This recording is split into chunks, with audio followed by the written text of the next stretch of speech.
Hello, welcome to the Us Wargamer. I'm your host, Rob. If you have just been watching live, we're middle of the Stat Show on a Monday. But because Stat Show is all about events, I've brought on two absolute legendary event organisers to talk about events. So let me introduce you to Korey and Miles. Hello, Korey. Hello, everyone. And then hello, Miles. How are you? Hey, how's it going? Yeah, good. I'm great. Thanks very much. Like I told you off air, in the middle of loads of lists. But you both played Warhammer this weekend, is that correct? We did. Okay, Korey, how'd you do? I got my first 0-3, so super pumped about that. What were you playing? Slaves to Darkness. Saves to Darkness. Okay. Yeah. What did you find? Was it the list? Was it Oh the yeah, PlayStation? we did breakfast beforehand, and in between a bottle of or a pitcher of mimosas, we made some last minute list edits that didn't pan out how we envisioned them to. So that's why I'm going to blame the mimosas and not my player skill. That's that's what we're going to go with. I feel like there's a certain clarity of list writing when very, very drunk that seems genius at the time. Yeah, but the problem is you don't remember it, so that's why you got to get back into the state-based performance at the event. Of course. It's like a flow state. Yeah, you can't Yeah. enact the plan of a flow state not being in it. That makes sense. And Miles, you this weekend smashed it, right? I somehow did. Debatable, one of the games that will not be named. But no, I did great. I got my first 3-0, so I'm excited. It was with the Boogeyman Gits, and it was actually, I think it was my second destruction tournament ever. that I run destruction. I'm normally like an order fan. But yeah, it was real fun. And like the good narrative of it is a friend of ours who plays a lot of Gits. We said, let's meet in the third round, and we ended up meeting in the third round and having a Gits off, which is like chewing on glass, but it was really fun. No way so, yeah. is that not hilarious. Do you not keep like just pointing at each other and asking where the moon is? Yeah, no, it's insane because you're playing off each other's moons. In fact, we've played once where that player, Mike, won the game off of my moon. Like it was like, or like off of like my like moon aura.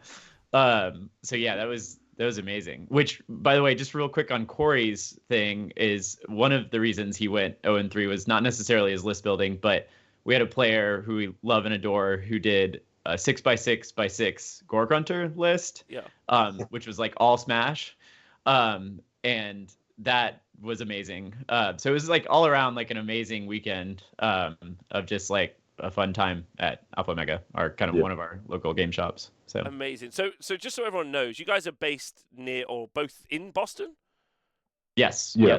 Boston area, Roslindale, and I think you're in Chelsea. Chelsea. Yeah, so Chelsea. he's just south of the city. I'm just north of the city, so we kind of hug it.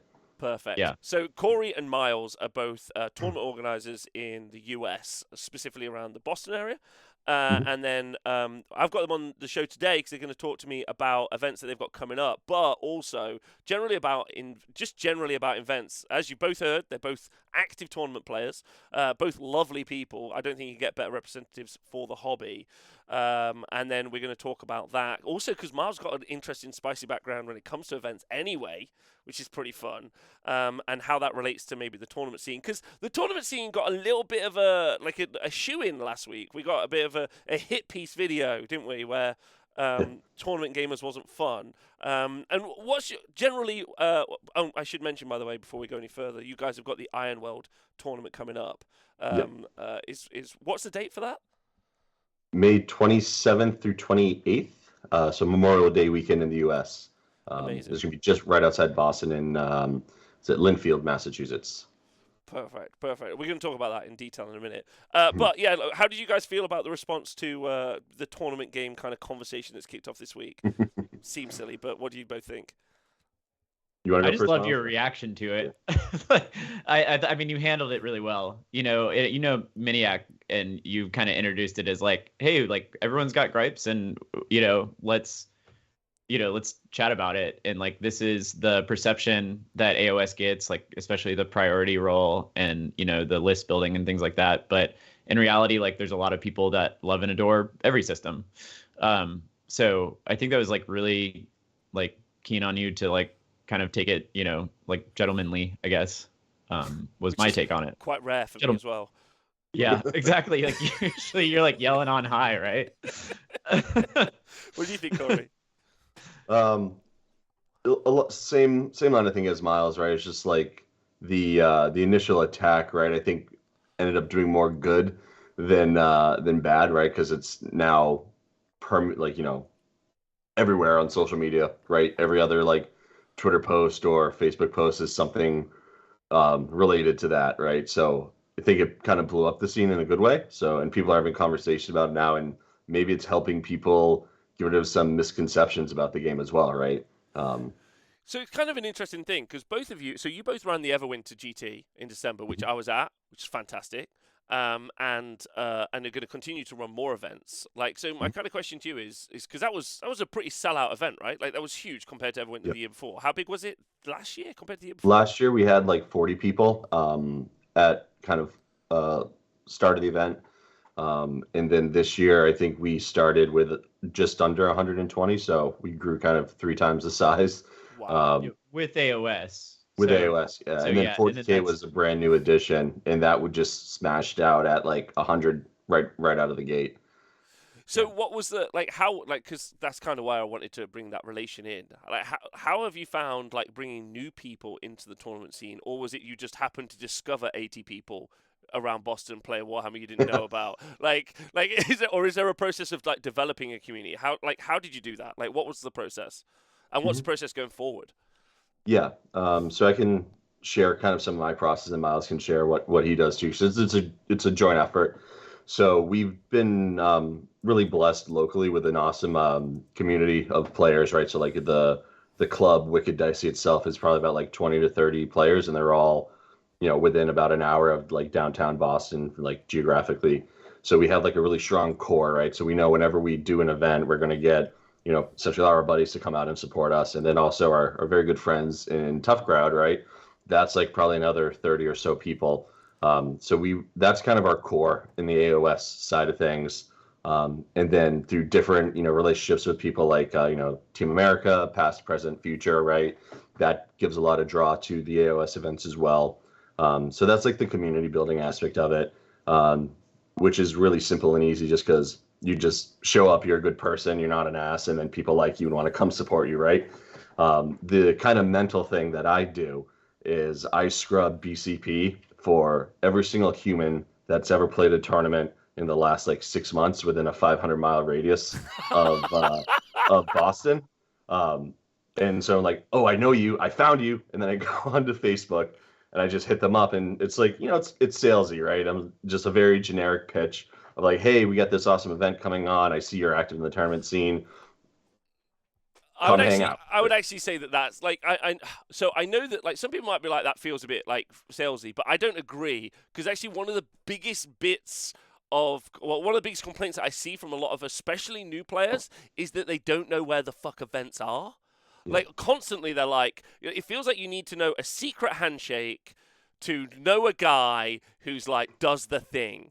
Like has been what it's felt like for a long time, or at least maybe that's an England thing. And obviously, you guys are so geographically separated, more than in England, where we're falling over each other. So, like, have people been generally receptive to that, like, messaging? It's like, so rough statistics, about 70% of it goes unanswered, 30% see it and say something, and then maybe 5% tell me to like go screw myself, right? So it's generally, when they do respond, it's generally well received. So yeah, that's kind of some of the stuff that I do. And then Miles is the brain behind the scenes on all the marketing outreach. So I'll let you talk about that, Miles. I mean, I'd also add that a lot of Korey's messaging and my messaging is like guided by the North Star of like, we just want to hang out with people. Like, come have fun with us, please. And so like, yeah, like salesy for sure. Cause like, that's how you get something like this, like to 350 people. But yeah, every time we're just like, well, what if we could get a Battletech tournament going that has 35 people and they're standing around a table with mechs and it's amazing, which we're working on, by the way. Don't mention you talk to me. They hate me. The what? They hate me. Don't mention me. Oh no. Well, it's a long this story. It's conversation a long never story, happened. but I didn't do anything. This is just a real quick one. I didn't do anything. I woke up in the morning and like I had like 200 notifications on Twitter, and I was like, "What has happened?" And they were like, Was "Why are that you trying to laptop? cancel Battletech?" And I was like, "What is Battletech? Like, what is it?" I never heard That's of it in my life. So All right, anyway. this conversation never happened. Yeah. We were never here. Yeah. Yeah. Talk to I me. mean, yeah, we so one of our things is like Korey and Brad, who is hadn't joined us today, but Brad's like our other like team member, and Korey and Brad tackle 40K and AOS because that's just their jam. Like I obviously love AOS to death, but like we're just centering on things, and then I'm like the small systems. I say that really, quote unquote, it's just like systems that are not AOS and 40K run by multi-conglomerate English monarchies. But Yeah, all so right, anyway, okay. You're from Boston. I get it. All right, you threw Yeah. the tea in the Yeah, we have sea. to We be don't like a need to little talk about it cautious. anymore. Yeah. And so my goal is to like bring together the community of like Infinity and Legion and Marvel and things like that, so that everyone else can have a fun time. And so like by tackling one or the other groups of systems, like we get a lot done.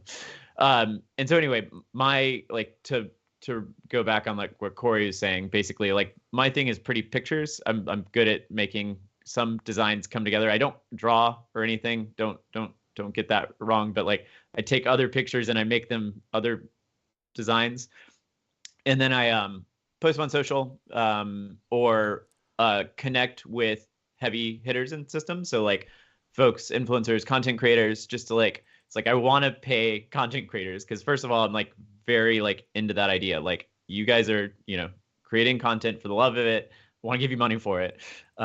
And so that's like my way of going about it, where like Korey has that like kind of sales kind of like, hey, I'm gonna like reach out to you on Facebook. I do like the like, hey, we're gonna talk to you from on high. I don't know if that's like the way of putting it, but Very biblical. Well, it's quite interesting because Miles, I'd like your take on this because I think it's quite interesting. And Korey, if I'm not right, I'm wrong in thinking that you haven't necessarily, other than Everwinter and everything to do with that and Ironweld, you haven't ran like big scale events previously, or No, that was kind of my my foray into this was after a team tournament 2 years ago. In the parking lot, one of our good friends, Sam Gould, was like, "You should run a GT in Boston." And I was in such an influenceable state, if you will, that I said Perfect. I should run a GT in Boston. And that's how it kind of started. So that was Everwinter 1, which was like the 40 people. And now last year when you were at Everwinter 2. So yeah, that was my first experience doing it. At that scale. Everwinter 2 was phenomenal, by the way. Like I've not been to Boston, so it's a beautiful city. Like, and if anyone ever wants to go, you should. And then but everything. The hotel was great. The people were great. Like I had like a wonderful time. the dental service, great. Yes, dental service, really quick, not cheap, but cheaper than it could have been. But Miles, the question I wanted to ask you was specifically that you've obviously come from an event background, because and you should tell people about that. But then once you finish telling people about this fucking wicked story, is your opinion, do Warhammer events generally or tabletop gaming conventions really compare? Because I think that they're not that professional generally. Is my kind of take on it. But what do you think? Yeah. So what Rob's talking about is so I'm a Southerner. I'm not a Bostonian necessarily. So I'm from Memphis, and in my time in Memphis, I got into some stuff. So I used to run an illegal Harry Potter convention around the country. It was called PotterCon. It was the first time I'm talking publicly about it. Is it? Are we not allowed to talk about it? No, I love it. It's I would have talked right the day after, but basically we got hunted down by the VP, a lawyer at Warner Bros, and they were like, "You can't do this." And it was basically a 21 and up Harry Potter convention where kids or adults can leave the kids at home and kind of enjoy Harry Potter with alcoholic butterbeer. And we hired talent from New York and LA, and we basically got them up on stage and did like sorting hat ceremonies, but like with comedians.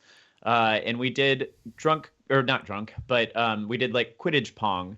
And we did like build your own wand out of like chopsticks and things like that. So it was a sold out show in 19 cities. And we were in Vegas, we were all over the place, and then kind of like the wheels we hit the brakes because again we got served a couple of lawyerly things, and then we fought them for a bit.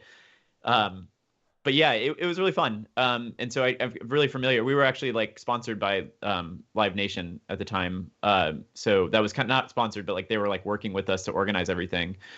So yeah, I mean I say illegal because like, you know, they didn't want us to do it because they weren't making money. But also like it's I mean, it's an event that like, you know, I was very proud of. Like we married like 5 people on stage. Like I mean like it was like like the kind of like movies. I mean it was like really it was really like people were really obviously passionate about Harry Potter, but it was like one of those like it was an alt event where there were no alt events going on. You know, it's like, oh, I can go to like you know, what was it, Universal, and like be treated to like very kitschy, like, you know, $12 butter beers and dragons that kind of breathe fire, or I can like do like fan made cosplay, you know, and have like, I don't know, just a grand old time. Like I had people like come up to me and just be like in tears with how like much fun they were having. That's like, sorry, not to be like, I feel like I wasn't humble there, but like that, like it was really enjoyable and really fun. I think listening to someone who enjoys running events, and the reason they like it is because of the fun people are having, is something quite like, that's good. Like you want people to enjoy themselves. Oh, it's so important to me. Like Korey and I have this debate constantly where like Korey's typically, you know, the smarter money involved person. And I'm like, it's $1,000. Let's do it if it'll make everyone have a lot more fun. Like, and so we have this like yin and yang of like, you know, he kind of calms me down in that sense. And so that's good. So yeah, that happened. And then to answer your second question, yeah, coming into Sigmar, I'm relatively new to the scene. Like I'm like 3 years in at this point or something like that, which I feel like is relatively new. I mean, it's half the game's life. It's like still pretty early. Well, I played as a kid, as we all do, and then dropped it and then picked it back up. And disposable income, #disposable income. But yeah, the you know, to answer that question is, I think there are, I think there was this odd space where no one was organizing well. And I think Frontline took that vacuum up and did well with it. And they do a great event. I go to Frontline events. Don't get me wrong. I fear this looming like GW take over the event moniker thing. That's like, I fear that happening because it takes away a little bit of the love of community that comes out of that. And so that's why we, I think, love throwing our events, is because like it's kind of, you know, like it's kind of hacked, you know, like we're like kind of making things work where we can. We don't have like a multi-million-dollar budget to like rent out, you know, these you know, giant convention centers to make it perfect, you know. And I think that adds a little flavor to everything, right? I like, as someone like I can go to Harry Potter World in England and have been, but I would have much preferred to have gone to one of your events because it already sounds more fun. Like the independent scene. I think like you don't want to go to the event with Teacher. Like, what if you can't? Like, I don't drink. You know, I don't drink. But what if you can't get drunk? How boring would that be? Like, if like there's loads of players who just get hammered and have a great time, and I like that for them because they're enjoying themselves. And I wouldn't want events to be that. And I think LVO's kind of in this, not LVO, sorry, the Frontline Gaming events are kind of in this weird state as well, where like you can, but I'm not necessarily thinking the event organizers are running a tournament, not running an event, and that kind of feels separate. Does that make sense?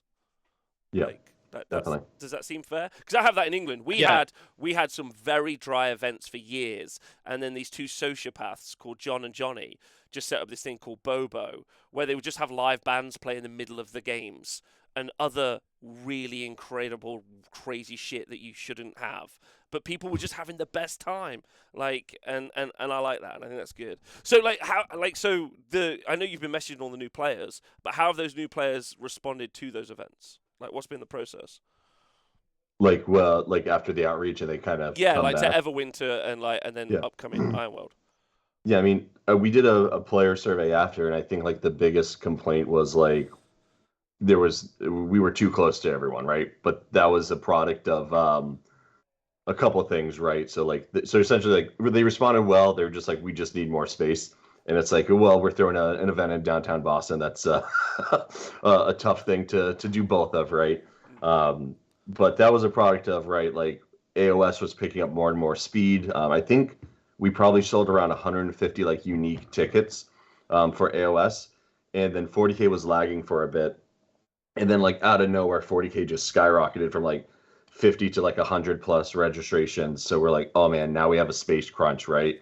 And we typically assume like a 20% drop rate. So we're like, okay, if we get that with, Sigmar, we'll be around 120. If we get that with 40K, we'll be good. We'll have enough people to fit in the room. And then people just didn't drop.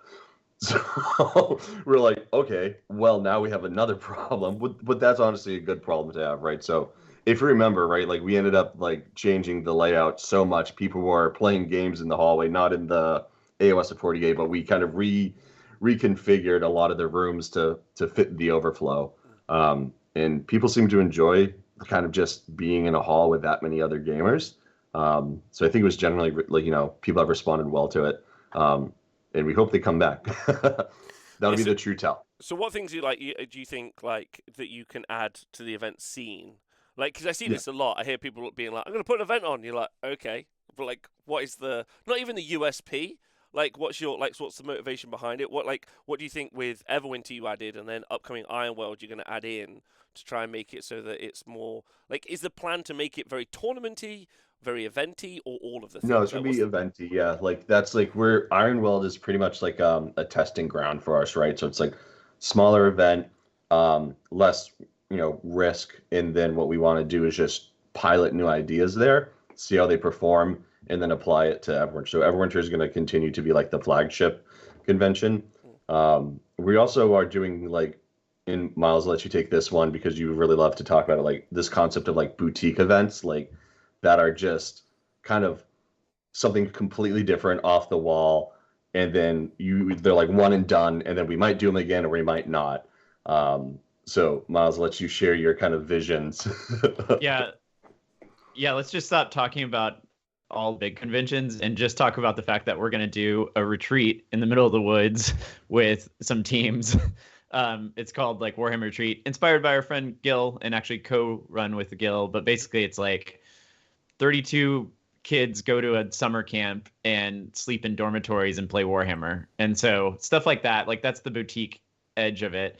And then we want to do like partly inspired by like Cruise Hammer. We want to do, which I don't know if I'm the biggest fan of cruises, but like events that are in location areas that are interesting. Let's get a summer house in like with Noah, like down in Florida or something, and just like have a good time. And so those boutique events are like, they're on the horizon. They're gonna be fun. Rob, I think I talked to you about one where it was like, hey, like America invades Europe, and we go like, it's like in Iceland, and we all meet there together and play, some rounds. So anyway, that's like, I'm into that, by the way. I mentioned that the other day to someone. I think it's gonna be so fun. We're gonna make it happen. Yeah, the wreck up in Reykjavik. I'm in. Yeah. Yeah, The very wreck cool. up in Reykjavik. I like that.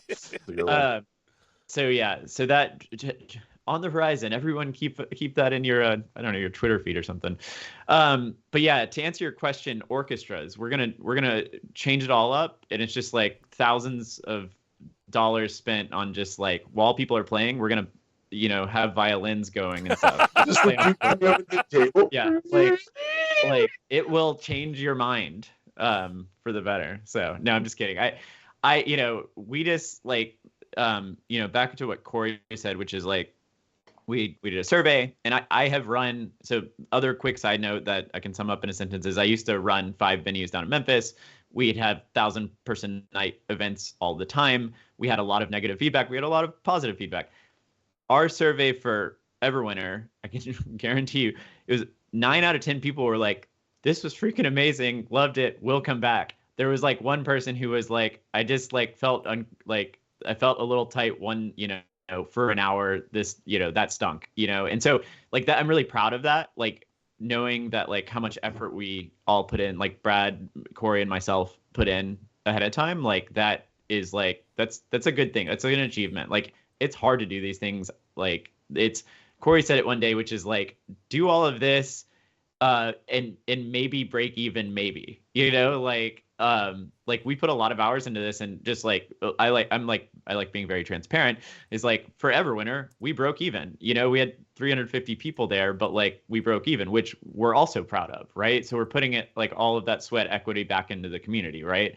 And so it's just it's an interesting thing. And so when people say, hey, I want to throw a big convention or an event, like I will caution, like, it ain't easy. And we're professionals. Like, like we know what we're doing, and we like still suck at it sometimes, And so that's like my only like kind of word of caution to that, the would be not to like do an event, throw an event, love it and enjoy it. But like we know a couple of people who have thrown an event and gotten hosed on, like, they rented out a convention for $7,000 and couldn't pay it back, right? And so it's definitely like a thing to think about going into this. It's not an easy process. Yeah, I think the other part of it too, right, is like the behind the scenes stuff is like pretty much like from like, we say like maybe a month or 2 months out from each event, like Miles and I probably talk to each other more than we talk to our significant others. Like it's like every morning 7:30 a.m.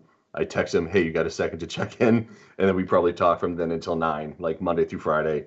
And then on the weekends, it's pretty crazy how much like granted, because we're just 2-3 people right now, right? Like how much investment goes into it from that side of it. It's not just, like putting up the event website and saying, come hang out, because you have to convince the people, right? Like, and that's kind of like the earlier comment of, I find everyone that's within a local radius, and then we chat with them. Yeah. I think the bit that kind of that really strikes home to me is that, like, especially like talking to Miles, and because I come from a nightclub background, and I think Warhammer events are like, I think they're close to trash. Yours wasn't. It was great, and I've been to a few that are great. The guys in the Netherlands do really great events, like the Alliance Open people. Yeah. Like, it's kind of interesting. England, especially, we have this kind of thing where, like, what happens is you're gonna have an event like either above a pub or like next to a Greg's in the middle of a city centre for like 9 people, and it's going to be like it's all crowded and stuff, and it's kind of weird because it's quite a premium hobby with quite a it's not even grungy. It's quite a haphazard tournament experience, like the infrastructure, and I think that feels pretty true worldwide, which I find quite fascinating. And I never really know why the infrastructure hasn't developed. But I think the answer is what you two have just said. You're saying, I'm messaging as many people as I can. Miles is like, I'm talking, and you're both talking to each other all day. And then Miles is like, we've got all these other things planned, but actually, we didn't even make any money. It's a lot of effort to not even make any money. And I've always been of the opinion that people who run events should make money because you're working. It seems to be fair. And people should engage with that. Have you had any pushback from that? That's a pushback we get generally in Europe, that for some reason tournament organisers should only do it for love and not to make any cash. It's a weird one. Yeah, no pushback. I think we've been very transparent that like our like goal in life would be to like build a big enough convention where like that becomes our day jobs, right? So like we've never kind of hid behind and said, oh no, we don't want to get paid for this. It's very much like, like that's the motivation, right? Because like I don't want to work this 9 to 5 that I currently work for the rest of my life. I would like to do cool, fun, creative stuff. So I think because we've been so transparent that like, we're not a nonprofit. We're not like, we're trying to do this so that it can become a job for us. People have generally been supportive of it. And I think the other thing where we haven't received pushback is like we have great support right at the events. Like, so people come, they see the price for the event, they go, oh, okay, that might be a little high or not, but then they see the medals, they see the prize support, they see the infrastructure, they see all the banners, everything that's gone into it, and they understand like, oh, like I'm not paying this money just to go and grunt and throw dice at someone for 12 hours, right? Like I'm going to this curated event that thought and care has been put into, so like it feels like a little bit better, right, than just going to that pub hammer type event. Not, which, by the don't way, get me Sorry, go on, Miles. Yeah. I was just gonna say, don't get me wrong. Like Pub Hammer, it's like 10 out of 10. Like love Pub Hammer. Again, when we're talking about specifically to the event organizer in England who runs the events called Pub Hammer. I don't think we're Oh, that's specifically what. Okay. we're not specifically we're talking not about you. crapping on you. no, Pub Hammer always welcome. But like or that style, right? Yeah. But no, just like yeah, that just I just want to get that across. So I've made an enemy, haven't I?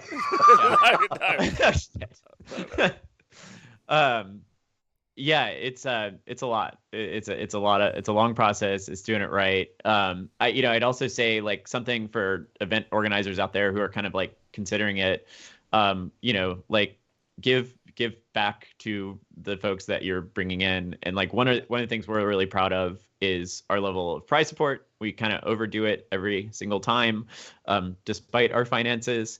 And people like recognize that. Like we had, I think it ended up being like $3,500 worth of raffle prizes that all went to Marcella. I'm just kidding.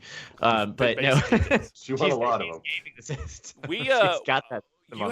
There's a thing that happens in the US which doesn't happen much here. But you guys have crazy big raffles, like at your events. You guys had a very specific crazy big raffle. Well, so that to us, I haven't been to a lot of events, like admittedly, but I haven't really seen that. I mean, maybe I think Summer Slaughter did a raffle. Yeah, and let me comment on that, which is that like the raffle is our attempt to make those 50 people that Korey reached out to that had never heard of us or don't play very often, like super happy. Like we like one of our monikers, or I don't know, I feel like I've said that a lot, but the like one of our things is like we love high level competition. Like it's our favorite thing in the world, but like as long as everyone's having fun, right? So like for us, like cool, we're gonna have some like great prizes for like the guy who goes like best death, Anthony, and then the guy who goes like best crazy list that you never thought would win anything, Bill Souza. But like the if somebody can pay for $100 ticket and then get a $300 prize, like with a 20% chance of getting that, like that's freaking amazing for them, and that like starts them off on the right foot on their like Sigmar journey or 40K journey or what have you. So I think that's like why we love raffles. And I will say, like, been to a lot of tournaments. There's a lot of tournaments that don't, like, they need to give like up their prize support. Like, I don't know, not on it. Like, if you never listen to us, that's fine. But like, give some more prizes away. Like, I just think it's important. And also here's like groundbreaking. Don't give the best painted more beginner paint sets. Like, I think that's like, I think that would be a smart idea. Like, give them models that they can actually paint. Like that are $300 a pop, and so shout out to Jeremy, one of our club members who's like won like 6 or 7 of those events and constantly gets like paintbrushes, and we're like, well, I don't know if he needs that. Like, it's probably got paintbrushes. Full sets can one have, right? Yeah. Yeah, the speed paint range. You're like, oh, yeah. Nice highlighting. Here's the speed paint range. You're like, it's not really. This isn't what I need. Yeah, I think one of these things is not like the other. The price support's always been really interesting to me because the first couple of independents I ever went to in the UK, and also I lived next to Warhammer World, and there's no prize support at Warhammer World. You just get a sticker or a trophy. Like that's it, and it's quite, in England it's quite expensive. So it's 70 English, so like $100 probably. And then you just like here's a certificate. You'd be like, ooh, boy. But like I never really ever thought about it actually until I came to the US and I saw the prize support. Yeah, there's one. There we go. Second place. Well done. Good job. Good. And so I didn't really think about it. So it was fascinating watching how many prizes were at. Everwinter especially, like, it just kept going at some points. You're like, I'm tired, I need to sit down. Yeah, that's big thanks. A lot of that to our like sponsors, right? Like we have a couple stores like Midgard and Battlegrounds that sponsored some of the prize support as well, right? Because that's like the other part of it is like we can't pay for everything, so we try to convince other people that we're doing this thing for the long run, and you want to get your name out there, and they typically have been very grateful for that because it's just exposure for their companies as well. So they give us a lot of cool stuff. And we've worked with some pretty cool vendors as well, like was like Creature Caster being one of them. They're a great partner of ours as well. And that they actually help sponsor the painting competition, the Wicked Brush. So the winners, instead of giving them paint, we gave them gift certificates to get cool, awesome models that they could paint. Yeah, how much does the concept of turning like a tournament into an event scare you, or is like that's something that's actually more interesting? I think it's more interesting. And I have another concept on that too, but Miles, you had something it looks like you wanted to say. Yeah, I would say from my side, one thing is fear, right? Which is GW, like, I don't know, like, again, relatively new, used to play as a kid, but like, it seems like they just shut everything down when they get a chance. And so like, to like hinge everything on their systems is, you know, I don't know, it's not the smartest decision. And so like, we kind of like, when you say like, go from like, you know, like if we had our druthers, we would have like an AOS event where we'd all hang out and drink or not drink and then have a fun time. But we also, you know, we're one-sided in that sense, right? And as a hopeful event company thrower for the future, like we want to throw an event, we want to throw an experience. We're kind of pondering this paint and sip thing that we want to throw like on a Friday night, you know, where it's like people get together and do things. Like Rob, you had your class, which I was like super stoked about, for Slapchop. And so like that to me is, you know, I think like, you know, just to like be like transparent is like, we have to like kind of consider that angle, you know, and we're fine with it kind of getting away from like the bare necessity, like, hey, hang out, get drunk with friends, have fun, play. Again, not saying that everyone has to get drunk, but yeah, there's that angle for me. But Korey, you were going to say something as well. So yeah, I think going from like tournament to event, you have to like do a change in mindset, right? Because like the way I think of our community is like kind of in three buckets, right? You have the top 1/3, or not necessarily the top 1/3, but 1/3 of them are the tournament goers. And if you threw a tournament in a leaky shack in the middle of Wisconsin, they'd probably show up to it, right? So like cool, like you by just having the event, you've satisfied their needs, right? And then you have the people who are kind of in the middle, right? Who are, maybe, and maybe let's split that other bucket into two, right? The people that are aspiring to be kind of those tournament grinders, or the people that are also like into it and like to have fun, but they don't take it too seriously. And then you have probably my favorite group, which is, the last third, not necessarily the bottom third, but those are the people that just go to have fun. They don't care about their win record. So if you don't create an event where there's something for the other 2/3 of the population, you will like kind of struggle. And that's kind of the fun and fascinating thing about taking it from a tournament to like a convention is like, okay, we have all these people here. They're going to be preoccupied during the day, but they still want to continue having fun. How can we make sure they keep having fun? And that's kind of been our focus as we've kind of turned from just a single event GT into like a multi-system convention, right? It's like, how can we get people having fun? One of the things we tried at Everwinter that I think we're going to try again, but kind of like reconfigure it, was like this concept of like a convention-wide game, right? Where like everyone that was there could participate in like, werewolf, right? And every night you send in your pick, like who you think the werewolf is. And then, people really either the werewolves win or the villagers win, right? So stuff like that. And there's a local convention that they're more like side events with like a splash of like GT. Yeah. And like that's something like we went down there, did some like investigating and came back with like some good ideas that we want to implement as well. I also need to set the record straight here, because if a few of our friends are watching or catch the clip after, we did do that werewolf event and it went smashingly well, except for I was so busy that I didn't get a chance to submit the results. And so we had a bunch of people who like werewolfed each other, and then we had it went off. Everybody got like a chance to like secretly assassinate people. And I'll just say that Marcella, again, coming up a lot, won the whole werewolf thing. I mean, this has also not been priorly announced. I just never got around to saying. Congratulations, Marcella. Yeah, didn't know she won, but she won. So I gotta say, Learning here first. I'm going to say that's one of the things that I find most interesting because fresh off, especially great to have this conversation today because we're fresh off a conversation about casual gamers and tournament gamers, and I feel like there's a lot of like tournament gamers like have a space for them. You go to a tournament, like it's easy. Like they've always had a space, and I don't think it's necessarily always been the best space. But like for casual gamers, they don't really have, or even just people who are interested in miniature wargaming. Doesn't have to be Age of Sigmar, just Warhammer generally, or sorry, wargaming generally. Like haven't really had a space. There are a couple of large conventions, and then that's it. Like being able to just go to a place and hang out with some nice people, with people actively trying to make you have fun. Even them, I've been to some of the I won't like name drop, but some of the larger conventions around the world, and they're just like, you bought a ticket, go in and enjoy yourself, and the fun is very much on you. And I think that that's fair, but like I think a lot of events could make it so that they're trying to make the attendees have fun versus them bringing their own fun, if that makes sense. Yeah. Definitely. Yeah. Which sounds like you guys have got planned.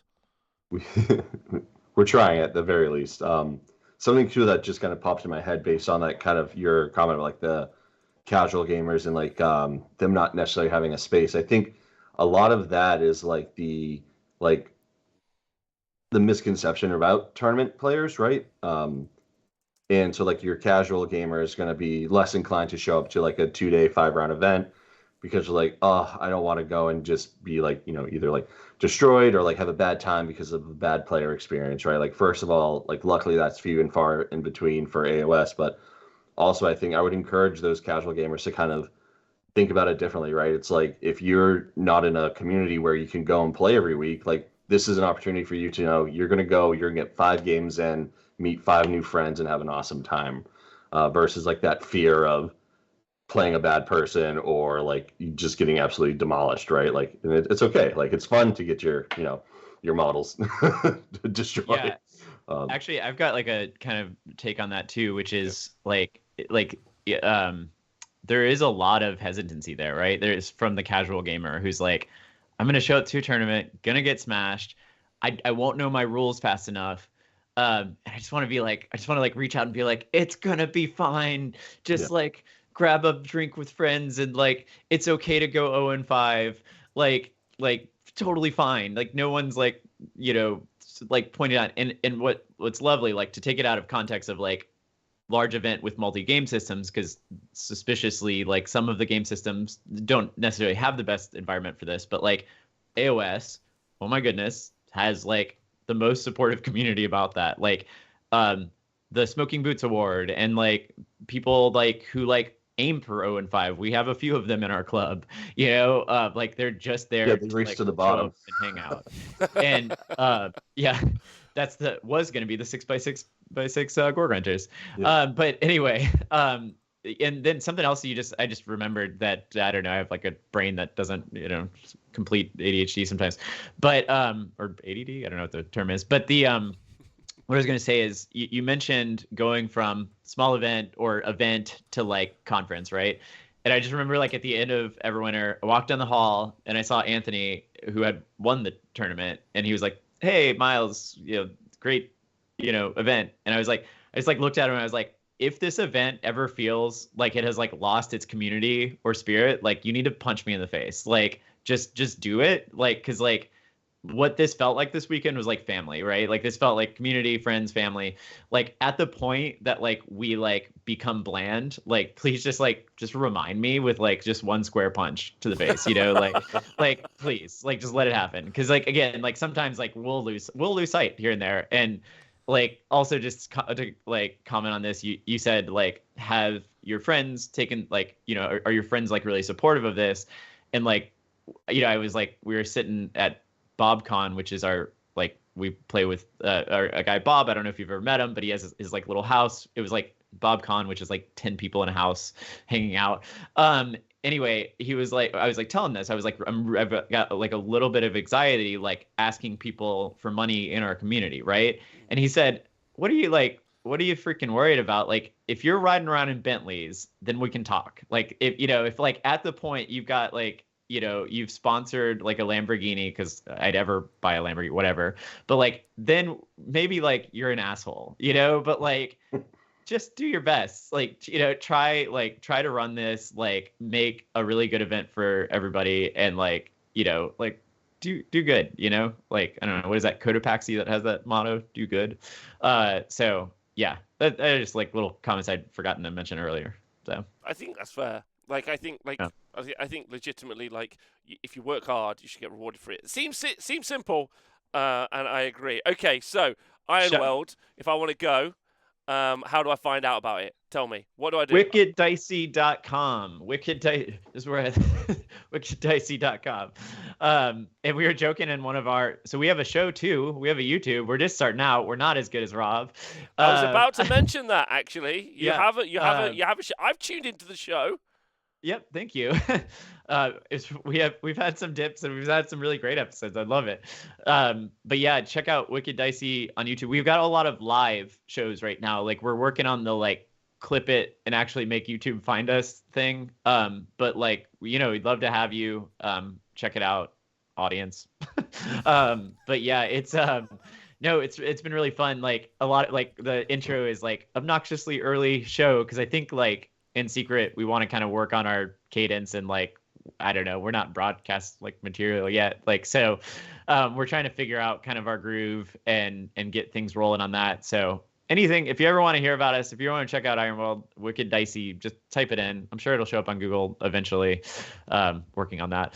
And so yeah, We'll have our 10th episode actually this Friday. It'll be a milestone for us. Oh, congratulations, 10th episode! Woohoo! What are you going to be covering? Battletech, I assume. Oh, I have actually no clue. We normally figure that out like the Thursday night before the episode. We're like, oh shit, we need to do a show. Who's available to come on? Yeah, I'm like cutting a thumbnail at like 1 a.m. like, need to think about what this show is actually about. So yeah, it's fun. We've had Jeremy on it again, like 6 or 7 time, paint winner for major competitions. We had Darren Watson, Zach, who did a 200 clan rat list, which he took to this RTT this weekend, and some other lovely folks. So yeah, we're getting there. We're working our way up on the YouTuber. Well, I think what's nice is it's quite clear you guys want to build like a little community. So that's super fun. You even live streamed Everwinter yourselves, right? Yep. And then you plan to do more. So that's awesome. Thanks both being on the show. Like, if you guys want to find out any of this information, I'm going to include it in the show notes. If you listen to it as a podcast, same thing. There are show notes on podcasts. Some people don't know that. They're like, what? What? How do I do this? But there's a description. There's a description. Yeah, so do leave. And also, if you want to review the podcast, please do that. I always like to. I don't know if I've ever been reviewed on the podcast, actually. I've never read any of the reviews, so I assume. But anyway, yeah, they'll be down there. Go click them. And if you are around that area, then go check it out. Or if you want to fly, do you want any international visitors flying over? Well, or not this one? Coming. All of them. Who's coming? Sam Morgan from Australia. He's coming. Oh, I fucking love Sam Morgan. He's amazing. Yeah, he's great. Yeah. Wow. Okay, that's great. I did not know that. That's hot. It was a big surprise. I saw the ticket registration come in, and I texted Joe Pagano. I was like, "Is this the same Sam?" And he was like, "Yeah." Oh my god, amazing. Yeah, right, like and that's like one of the really cool things, I think. Not to take up too much more time because we're close to the end. Is just like having that community spread the information. Then someone from Australia decides they want to come check out our event. Like, that is the cool. Like, that's the reward, right? Is you see people that travel, and I met Sam I was fortunate to meet him last year in Prague, and now I get to see him again. So that's really cool. Love that. All right, well, thanks very much, gents. It's been super fun having you on. If you've been watching this, then I hope you enjoy it, and please do give these guys the chance, because I got nothing but good things to say about them. So if you like me, you should like them.